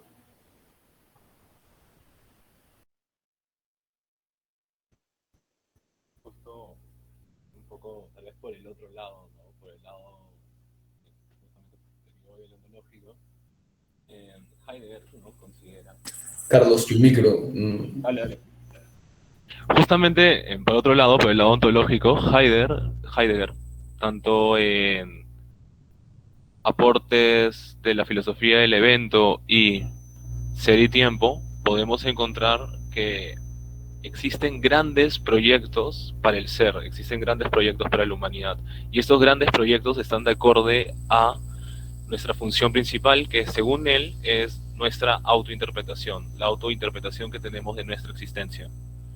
Todo se centra en poder comprendernos. Entonces justamente no debemos limitar aspectos de las ciencias, sino debemos redireccionarlas todas a los problemas principales de la humanidad, aquellos grandes proyectos que inmiscuyen nuestras vidas, aquellos también que podrían proteger a nuestras vidas. Entonces, fenómenos como el COVID se presentan pues como problemáticas existenciales en cuanto al futuro de la humanidad, y justamente las respuestas que tenemos que tener tienen que ser todas pensadas de acorde a nuestro bienestar, pero justamente en la práctica sucede todo lo contrario, no tenemos respuestas de acuerdo a nuestro bienestar, tenemos en parte y parte.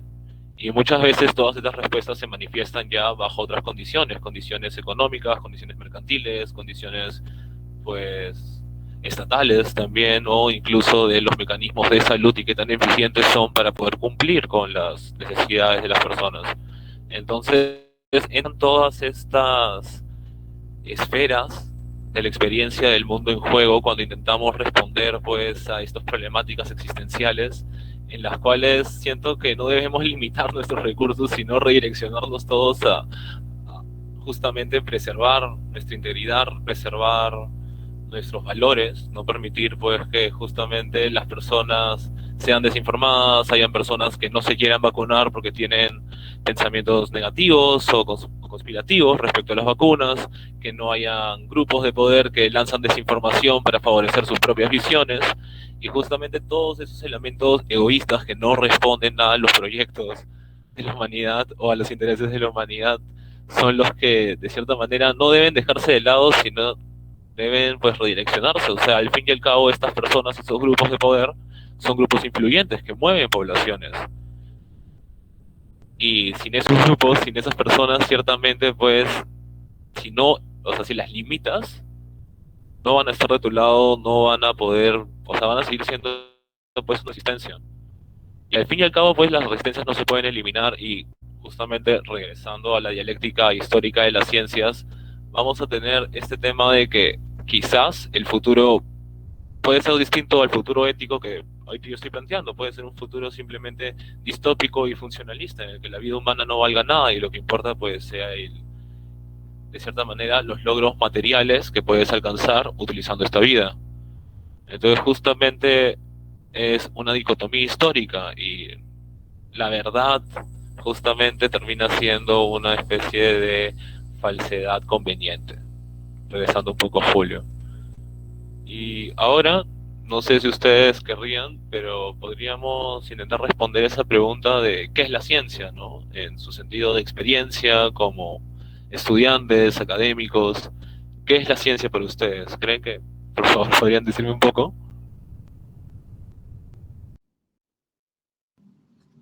¿Me escucha? Sí, fuerte y claro. ¿Qué Muchas tal? gracias. Buenas noches, Carlos. Gracias también por la presentación de todos ustedes. Eh, bueno, yo podría ensayar un poquito solo en la experiencia que yo tengo por ciencia.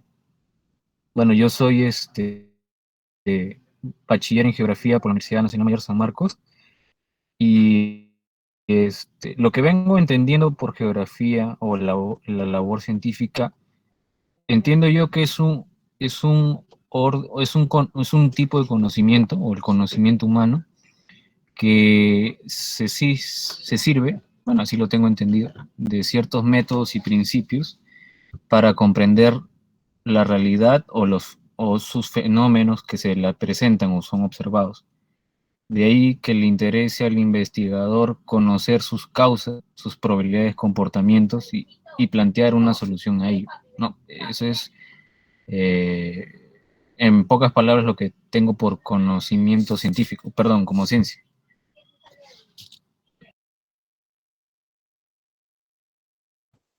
Sí, definitivamente lo que dices es muy válido, porque el conocimiento científico por mucho tiempo, y Elgin lo menciona también, de hecho Grimm en la cita que puse en mi PPT dice algo que tú has mencionado de manera casi exacta. El conocimiento científico es aprender la estructura causal que tiene un evento, o que resulta que resulta en un objeto, por así decirlo.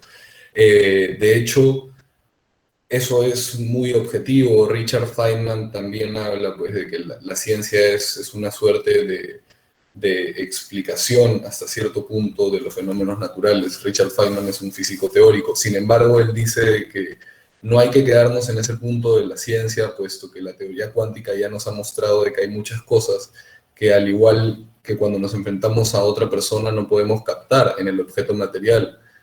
¿A qué me refiero? A las ondas, por ejemplo, en las que rodean los electrones, en las que se mueven los electrones, por así decirlo. O más allá de ello, ¿no? Otro ejemplo de otra disciplina científica, cómo es que se mueven las moléculas en su interacción a través de enlaces. Nosotros no vemos esos enlaces, no vemos los enlaces iónicos, ni covalentes, ni ninguna de esas cosas.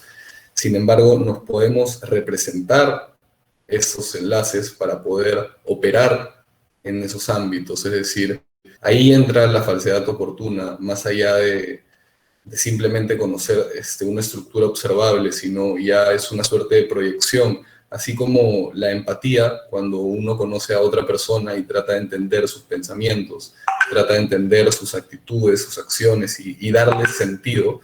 El científico también busca darle sentido a su objeto, de manera mucho más objetiva y de repente de manera más conclusiva, pero hasta cierto punto está presente ello. Y ese es el rol interesante de las falsedades oportunas. Pero en función a lo que has dicho, sí, definitivamente, el conocimiento científico es hasta cierto grado y en buena parte la explicación de la estructura causal de un estado de cosas, por así decirlo. Ahora, como geógrafo, Ronald, creo que el concepto de falsedades oportunas es algo que tú utilizas mucho, porque supongo que estás en constante diálogo con los gráficos, con los mapas, con las delimitaciones que se establecen como fronteras en realidad, que son límites que aparecen, pero que no están tan en la realidad, ¿no? O sea, que no están en la Tierra misma.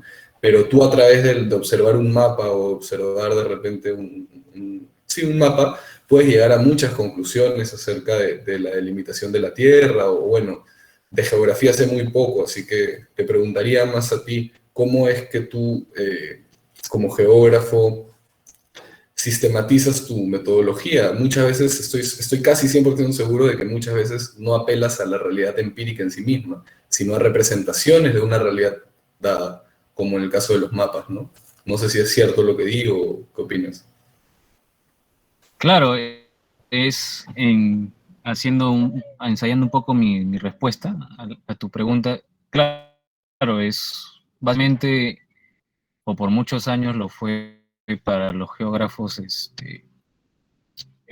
comprender la realidad en base a una interpretación. Estas interpretaciones se usaba como instrumento, como medio, los mapas.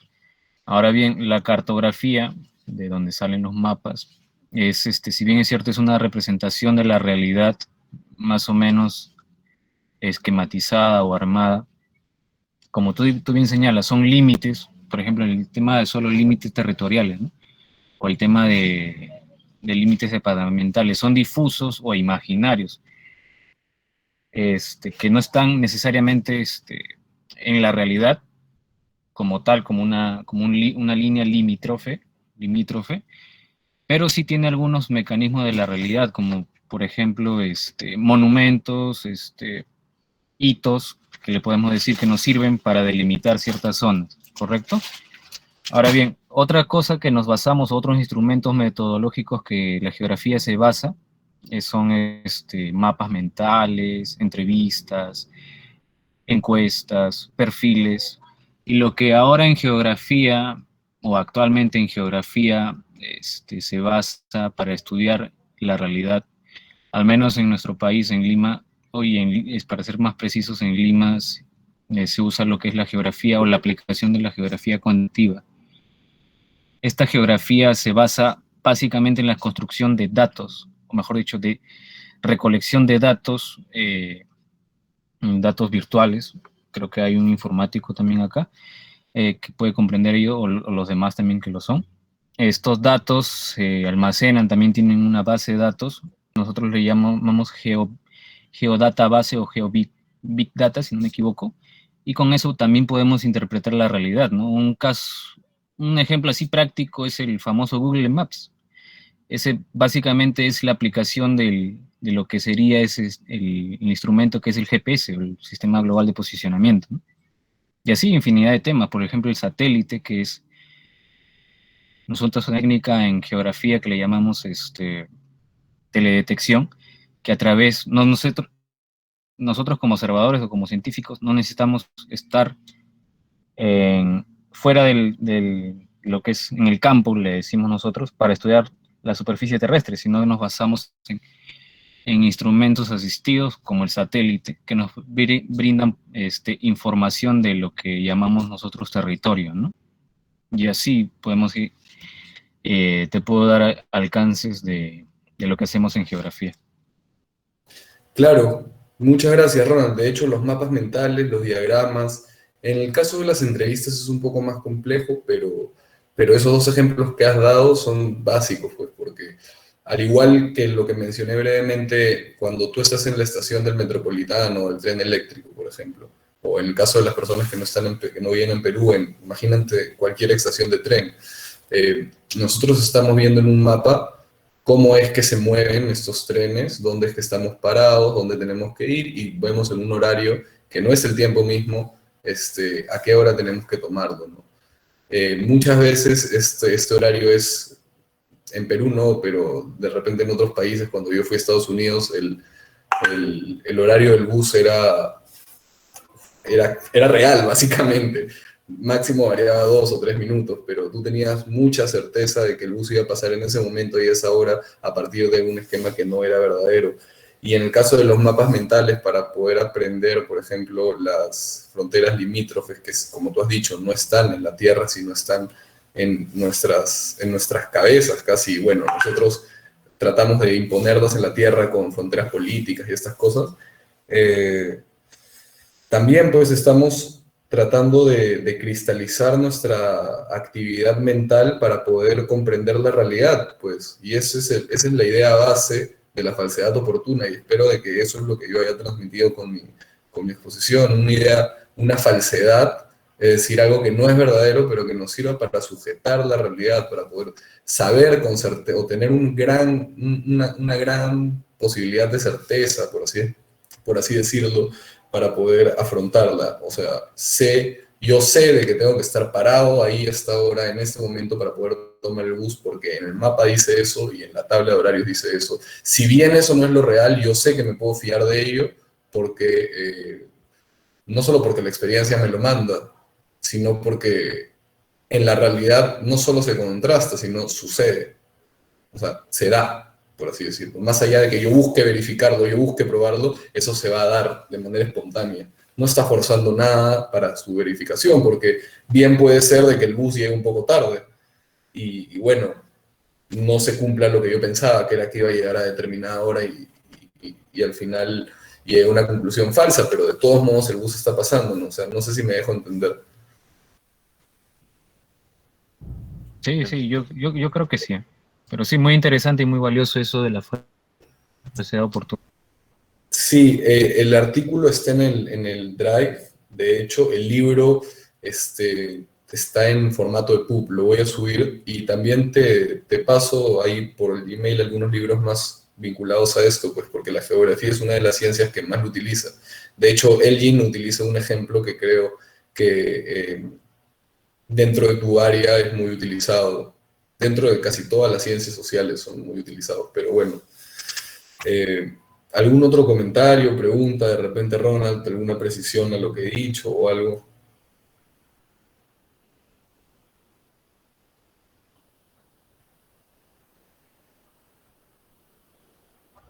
Tengo una diapositiva para esa pregunta, divertidamente. Sí, yo quería decir una cosa más muy breve. De hecho, esta sesión lo que plantea es un poco darnos unas herramientas conceptuales, por así decirlo. No tanto, sino darnos un poco de perspectiva para poder afrontar los siguientes módulos y discutir entre nosotros, de hecho. Y en ese sentido espero de que sirva para ello también. O sea, tener en cuenta que se vienen 3 módulos más en los cuales ya vamos a reflexionar de manera más directa de descubrimientos científicos y de aspectos científicos para analizar nuestra realidad. Ya no tanto esta suerte de trasfondo teórico de la ciencia, sino ya cosas más concretas, por así decirlo. ¿Qué es la vida? ¿Qué es un algoritmo? ¿Cómo funciona la economía cognitiva? La ponencia de ética e ingeniería, que va a ser genial, también habla de fundamentos de la vida cotidiana, no solamente este tipo de conocimiento teórico, por así decirlo, del que hemos estado hablando ahorita. Sí, Carlos. Justamente respondiendo al comentario que ha hecho Gino, yo había traído esto porque también cuando hicimos el formato de encuestas, alguien había preguntado, ¿no? ¿Cuál es el rol de la literatura y las ciencias sociales dentro de las ciencias ya en un sentido amplio y interdisciplinario? Y justamente Julian Lemansky hace varios años, creo que es 2013, publica, y el artículo está ahí, está en extras dentro del Drive, publica este artículo llamado Escalas de Lectura. Y lo que sucede con las escalas de lectura es que las escalas de lectura, ponte, de las ciencias naturales son escalas de lectura distantes, que solamente observan los datos, mientras no son escalas de lectura que leen el texto. Entonces, justamente, ¿cómo podemos juntar estos dos elementos? ¿No? Leer elementos, literalmente interpretarlos, y justamente recoger datos y hacerlo de manera sistemática y tener una validez en cuanto al sampleo, a la elección de las muestras y a los procedimientos para hacer el análisis lingüístico. Y bueno, muchos años después, no muchos, unos cuantos, ella ha publicado este libro, Sujeto Sintomático. Es un libro justamente sobre medicina del lado final del medioevo. Y lo que ella hace es analiza diferentes novelas, textos escritos en esa época, no solo sobre medicina, sino también literatura. Y, bueno, al fin y al cabo todo texto es literatura. Recoge todo esto, obviamente hace un análisis, digamos, con ciertos softwares y algoritmos del texto para recoger los tipos de voz, palabras comunes, elementos importantes, definiciones, y justamente va haciendo todo un trabajo de investigación formal, pero que combina en la literatura métodos que son de la ingeniería computacional con métodos propios de la historia y de la literatura, justamente también combinados con medicina, porque ella tiene que referirse a textos de medicina para poder hablar de medicina medieval en un sentido, pues, de encontrar la propia lógica intersubjetiva, o sea, la propia lógica del texto y justamente pensar cómo ellos interpretaban la medicina y cómo consideraban que un método era efectivo o que una práctica funcionaba y en qué sentido pues entendían el cuerpo humano.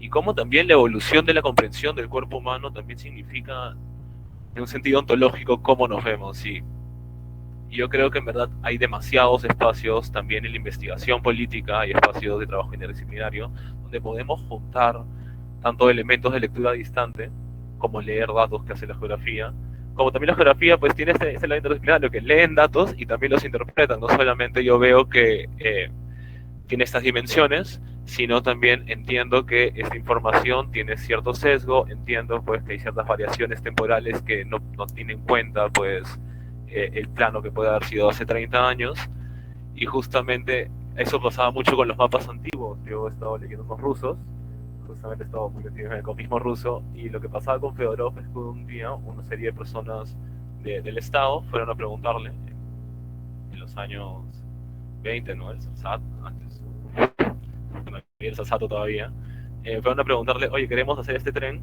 pero no sabemos el mapa de Siberia.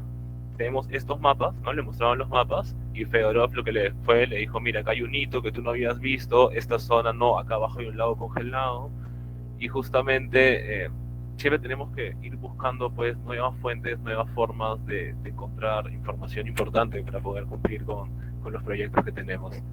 Y este ejemplo me parecía muy interesante, es un gran libro y como dije está en el extra del Drive. Y también me gustaría que respondan, ¿no? La pregunta un poco. la pregunta inicial. ¿Qué es para ustedes la ciencia? O si quieren, alguien, si somos posthumanos, o incluso, ¿no? ¿En qué momento estamos? ¿En qué momento consideran que estamos? Estos últimos minutos.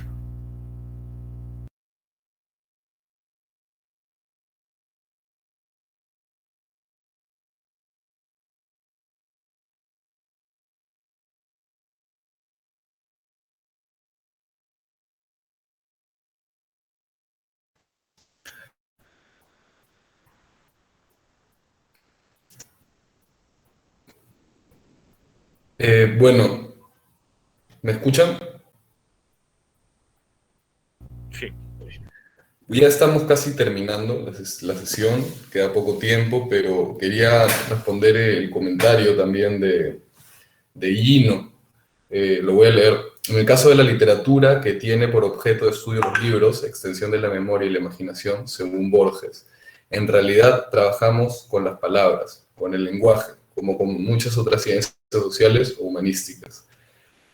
Sí, de hecho, el caso de las ciencias humanas y sociales exigen un grado de empatía que probablemente las ciencias naturales no exigen. ¿Por qué? Porque, como tú bien has mencionado, el libro puede ser extensión de la memoria o extensión de la imaginación, si es que no te he entendido mal, en el sentido de que el libro representa la expresión de un ser humano, por así decirlo.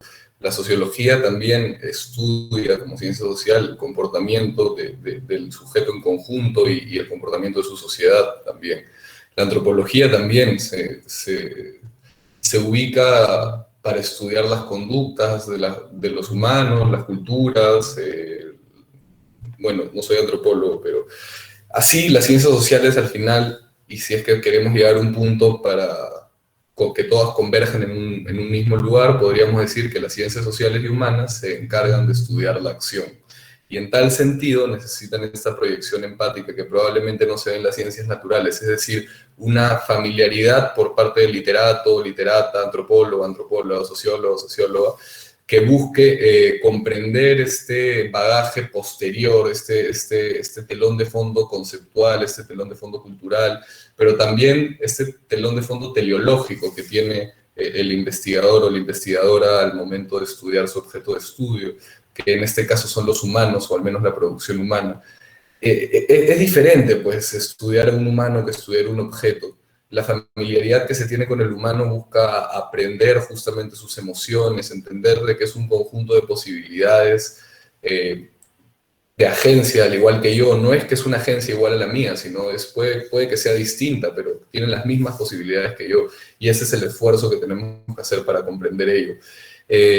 Sí, en la literatura trabajan con palabras y con el lenguaje, como en muchas otras ciencias sociales, pero también estas pueden ser interpretadas y de una manera no tan relativa, porque la hermenéutica, creo, Gadamer, Ricoeur, son exponentes que pueden probar, ¿no?, de que la interpretación de los textos, incluso la interpretación del espíritu objetivo de la sociedad, se puede dar a través de un análisis gramatical, entendiendo que no solamente la gramática como un conjunto de normas, sino como un conjunto de significados que se le da a las cosas. Hasta cierto punto también el conocimiento, el método de las ciencias sociales no busca una apropiación del particular como en las ciencias, ¿no? Como yo mencioné en mi exposición, la ciencia busca universalizar particulares o generalizarlos al menos. En el caso de las ciencias sociales y humanas creo que no.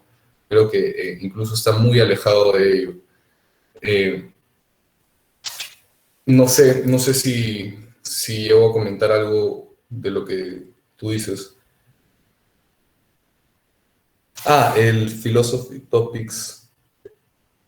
Sí, el de las falsedades oportunas está en el drive que está en el aula. No sé si tienes acceso. De todos modos, no me cuesta nada escribir el nombre.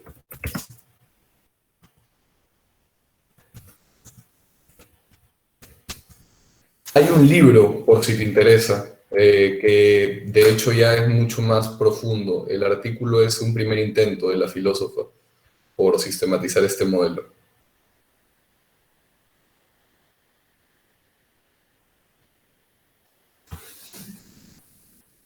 Me gustaría ver si hay comentarios finales antes de pasar al ejemplo, ¿no? Y ya cerrar el módulo.